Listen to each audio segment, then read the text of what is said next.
Pour le président de la République du Mali, M. Modibo Keïta. Si nous voulons réellement réaliser l'unité africaine, basée essentiellement d'abord sur la confiance les uns vis-à-vis des autres, il est essentiel que cette situation puisse trouver une solution. Ce que nous pouvons recommander, c'est que l'unité africaine passe d'abord par l'unité nationale.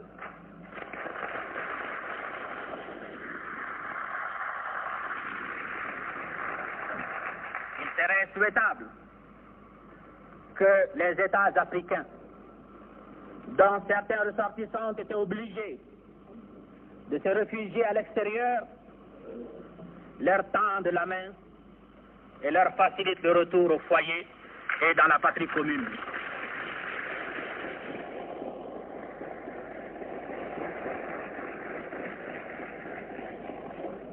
Dignité des Africains colonisés et aussi unité des États ici représentés. La tâche n'est pas facile. Les expériences des uns et des autres concourent à reconnaître la création d'une harmonisation là où l'on peut et aussi pousser que possible. À cet égard, notre délégation salue avec joie les résultats des travaux de la conférence préliminaire des ministres des Affaires étrangères, des recommandations qui ont exposé en termes clairs les divers aspects de la coopération interafricaine et que, pour ma part, je m'interdis de reprendre à cette illustre tribune.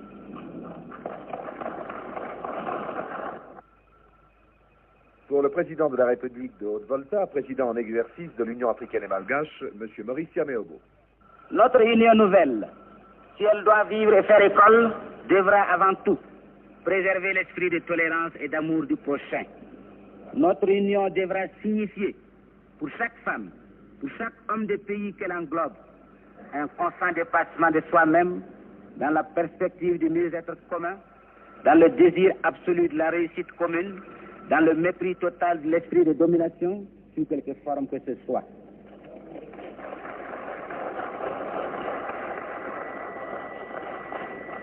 L'union fait la force. C'est une maxime éternelle. Si nous voulons donc être forts, il nous faut réaliser l'unité. Mais comment y parvenir avec ces obstacles sans nombre qui jalonnent notre route? Il suffit d'en vouloir les moyens, et ce avec détermination, d'être tout simplement africain dans toute l'acception du terme. En cette mer d'apocalypse où nous voguons, tellement la surprise de constater la profonde identité des buts que nous poursuivons et des méthodes que nous concevons comme les meilleures. Les problèmes sont à la mesure des grands dessins que nous formons tous. Et si les termes de la discussion sont souvent techniques, ils n'en sont pas moins résumés dans des données communes.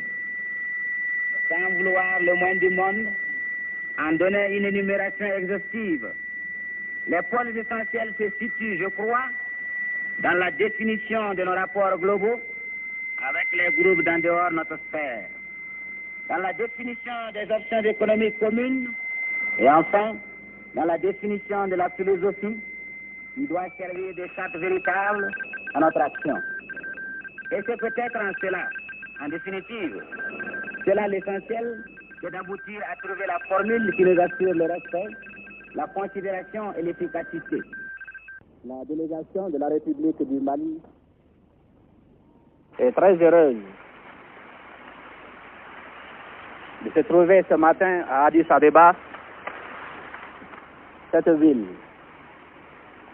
dont le passé évoque bien d'épisodes de la lutte héroïque de ce peuple, le peuple éthiopien, pour sauvegarder son indépendance et aussi sa dignité. L'histoire de l'Afrique a voulu qu'en 1963, tous les chefs des États africains indépendants se retrouvent dans cette ville historique Addis Abeba qui a été le flambeau de la résistance de tout un peuple contre la domination étrangère, pour jeter les bases d'une coopération interafricaine ouvrant des perspectives heureuses pour cette unité africaine à laquelle nous tenons tous et sans laquelle l'indépendance de nos États serait un vain mot. La République du Mali, fortement attachée à la réalisation de cette unité, vient avec l'espoir que les chefs d'État, ayant abandonné leurs augustes occupations, ayant quelquefois parcouru des distances considérables, sauront mesurer leurs responsabilités au niveau de l'immense espoir créé chez les peuples africains par cette rencontre à Addis Abeba. Et je pense que cela sera de nature à nous amener tous à comprendre que l'unité ou la simple coopération ne sont possibles que dans la mesure où, faisant preuve de grande compréhension et de largesse d'esprit, nous saurons accepter des compromis, et cela dans l'intérêt de notre Afrique.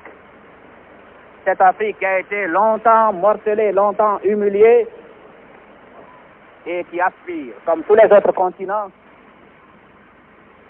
à constituer son unité pour pouvoir jouer son rôle dans le concert des continents, dans ce monde tourmenté où, hélas, les principes, quelle que soit leur noblesse et leur beauté, sont souvent bafoués pour des considérations subalternes. Il s'agira donc pour nous, États africains, qui sommes encore assez près de la nature, de faire en sorte que nos débats soient davantage dominés par les grands principes qui devaient régir le monde et sans lesquels il ne sera pas possible d'accéder à une paix réelle. Nous remercions très sincèrement